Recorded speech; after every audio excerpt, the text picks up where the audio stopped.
Assalamualaikum warahmatullahi wabarakatuh. Kita ketemu lagi di pelajaran prakarya. Kita akan membahas tentang jenis olahan pangan setengah jadi dari bahan umbi-umbian. Yang pertama kita bahas ya jelas, ubi jalar. Nah, biasanya proses umbi-umbian ini biasanya dibuat jadi tepung ya. Ada dua cara pembuatan tepung dalam proses umbi-umbian. Sebelum kita lanjut nanti kita bahas ya.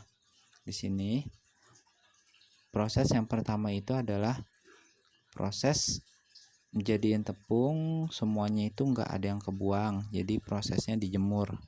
Nah, yang satu lagi hanya diambil intisari atau patihnya saja. Bagaimana caranya? Nah, kita bahas dulu di sini satu-satu, tenang ya. Itu bocoran aja, bocoran kisah dikit. Nah, di sini ubi jalar itu sangat bagus untuk memperbaiki gizi ya, karena dia mengandung 123 kalori per 100 gram ya. Nah, ubi jalar ini bisa dibuat tepung dengan dua cara. Yang pertama patihnya, yang kedua adalah tepung ubinya langsung. Nih, yang pertama patih ubi jalar, terus yang kedua gaplek irisan ubi jalar kering dan tepung ubi jalar. Nah, nih ya. Saya jelasin di sini untuk patih ubi jalar. Patih ubi jalar atau sarinya yang diambil itu, pertama ubi itu diparut. Mau itu ubi kayu, mau itu singkong, mau itu ubi jalar, maupun itu kentang, maupun itu talas ya. Yang pertama diambil ubinya, diparut, lalu ditaruh di dalam air seperti membuat kalian tahu membuat santan kelapa. Hasil parutannya dimasukkan ke dalam air, terus dikeluarkan intisari patihnya. Atau gini, kalian masukkan ke dalam air, kalian bejek-bejek sampai air itu berubah warna menjadi putih ataupun menjadi seperti warna yang terkandung di dalam ubi itu sendiri. Enggak putih semua sih, ada yang merah, ada yang kuning ya, ada yang putih juga. Nanti setelah itu ampas sisa parutan itu diangkat. Nah, ampas itu nggak dibuang, nanti akan saya bahas ampas itu bisa jadi apa aja. Ampas itu tidak dibuang.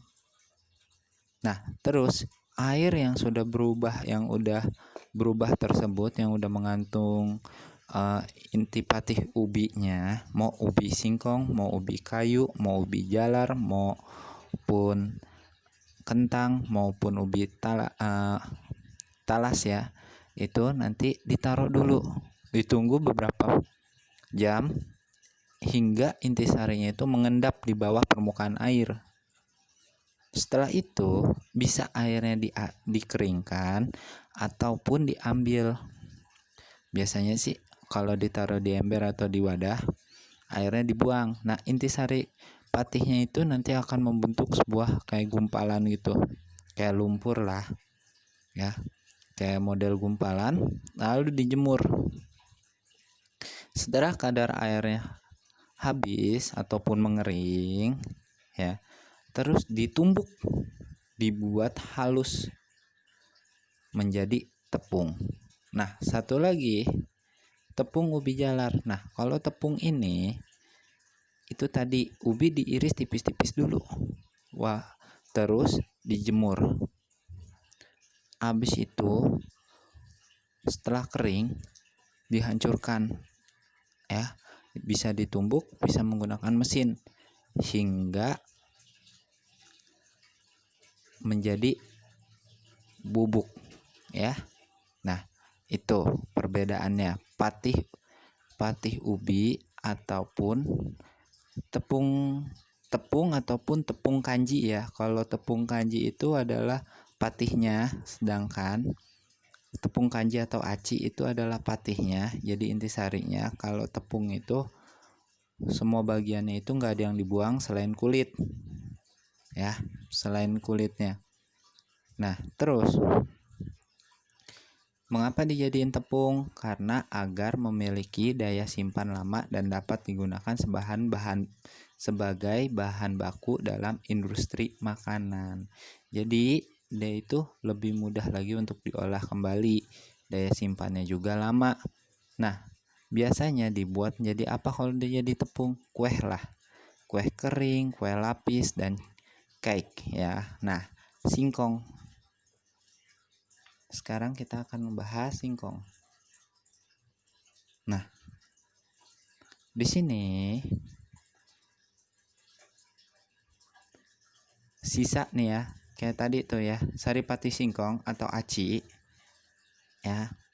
Saripati singkong atau acinya kan sudah jadi tuh. Terus sisanya ampasnya yang sudah diparut tadi, kan kata saya nggak dibuang dulu. Kalau biasanya kalau singkong ini dijadiin beras singkong atau rasi namanya ya. Nanti itu dijemur, habis dijemur baru nanti diolah kembali ya menjadi rasi. Orang Indonesia ini sangat kreatif ya dalam ubi singkong ini. Bukan hanya digoreng ataupun direbus saja ataupun dikukus saja, tapi bisa jadi geplak, bisa jadi tiwul instan, beras singkong, tepung tapioka ya, tepung patih singkong ya namanya. Nah, tepung singkong dan tepung mokap atau tepung singkong yang difermentasi ya, dan kerupuk opak. Jadi banyak sekali tuh. Nah, di sini setelah kalau singkong itu orang Indonesia banyak lah ya, kalian udah tahu sendiri. Nah, selanjutnya kita akan ngebahas yang sedang hits baru-baru ini, mungkin udah nggak hits lagi, talas. Kalian tahu bolu talas? Talas apa?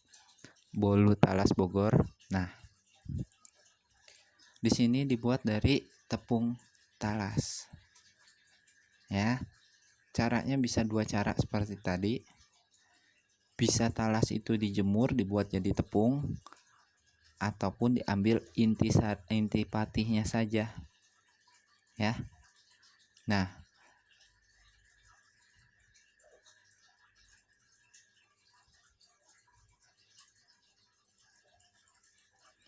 di sini menurut hasil kajian, tepung talas berpotensi untuk digunakan sebagai bahan untuk pembuatan produk baru ataupun untuk mengganti tepung konvensional yang sering kita gunakan yang berasal dari serealia.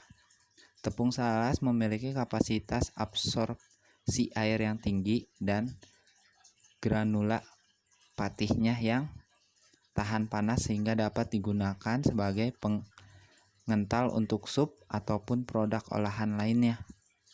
Tepung talas memiliki kapasitas absorpsi lemak yang tinggi dan kapasitas absorpsi air yang juga tinggi. Oleh karena itu, tepung talas sangat potensial digunakan untuk mempertahankan rasa dan memperpanjang umur simpan produk olahannya ya. Nah, biasanya dibuat yang kalian tahu seperti bisa dibuat kue bolu, mie, ataupun kue cake dan yang lain ya dari tepung talas itu. Selanjutnya yang sering kita gunakan lagi itu adalah kentang. Di sini berbeda dengan teman-teman saudara-saudaranya ya. Kentang itu kadar airnya lebih tinggi. Jadi saripatihnya yang dihasilkan itu lebih sedikit. Nah, biasanya kita hanya mengolah kentang hanya sebagai pelengkap ataupun biasa kalau tradisional itu untuk kayak sayuran ya. Biasa ada di sayur sop, balado kentang, keripik dan yang lain-lain ya. Nah, di sini biasanya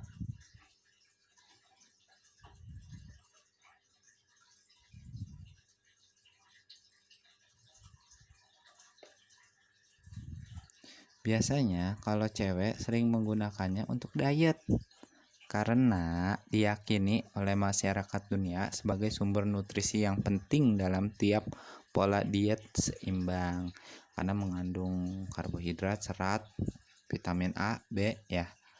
Vitamin A itu banyak yang sangat bermanfaat bagi manusia. Nah,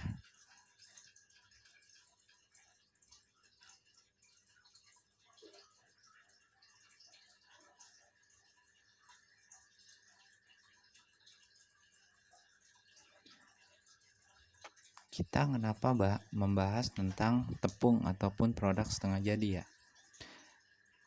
Tepung merupakan salah satu proses alternatif produk setengah jadi yang sangat dianjurkan karena lebih tahan disimpan. Jadi itu alasannya. Dia memperpanjang daya simpannya dari produknya. Kalau hanya kentang saja, berupa kentang saja, akan cepat membusuk. Ataupun ubi-ubi saja akan cepat membusuk ya. Terus mudah dicampurkan, dibuat komposit atau komposisi yang barunya untuk mencampur ataupun menambahkan ya. Diperkaya zat gizi, diportifikasi zat gizi atau diportifikasi. Dibentuk dan lebih cepat, mudah dibentuk dan lebih cepat dimasak sesuai tuntunan kehidupan yang sekarang kita jalani, yang serba praktis ini. Jadi kalau tepung itu udah gampang lah, rasanya kita dapet ya kan, tapi kita nggak capek-capek ya kan. Nah, di sini kita akan bahas ada prosedurnya dalam membuat tepung. Ada 2 prosedur dalam membuat tepung. Ada komponen di sini. Prosedur pembuatan tepung sangat beragam yang dibedakan berdasarkan sifat dan komponen kimia bahan pangan, namun secara garis besar dapat dikelompokkan menjadi 2 ya. Yang pertama, bahan pangan tidak mudah menjadi coklat apabila dikupas kelopak serelianya. Itu mah biasanya yang dibuat tepung kayak bahan-bahan serelia ya, karena lebih gampang, karena kandungan airnya juga lebih sedikit, jadi lebih mudah untuk dibuat tepung. Ataupun ubi-ubian yang lain. Jadi kalau misalkan udah berbentuk tepung kan dia nggak gampang berubah, kontaminasi ya, biar nggak berubah jadi warnanya rada-rada coklat.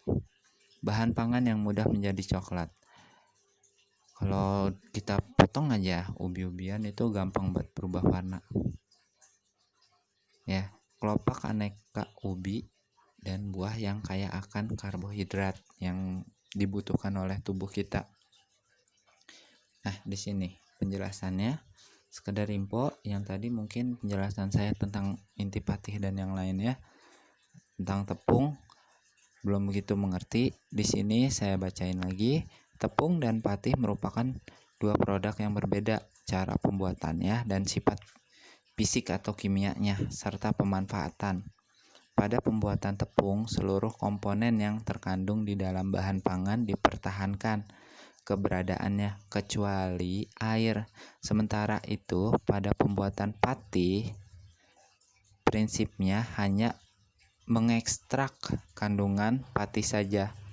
Oleh karena itu, dalam pembuatan patih terdapat limbah padat ampasnya, sedangkan pada pembuatan tepung tidak ada limbah padat kecuali kulit. Kalau singkong biasanya limbah padatnya dibuat nasi, tadi bisa dibuat menjadi kayak opak ya. Kalau ubi ya mungkin kalian bisa buat seperti apa? Nah, saya nggak tahu juga. Itu sih tergantung imajinasi kalian dan kreativitas kalian. Tapi di sini saya nggak nyuruh ngebuat ya. Cuman misalkan daripada sayang-sayang dibuang, siapa tahu aja kalian bisa membuat produk baru ya. Nah, sekian dulu dari saya. Tetap semangat ya, walau harus belajar di rumah. Di sini pembahasan tentang ubi-ubian diolah menjadi bahan setengah jadi, yaitu tepung, dan tahapan proses pembuatannya. Terima kasih, tetap semangat walaupun harus belajar di rumah. Assalamualaikum warahmatullahi wabarakatuh.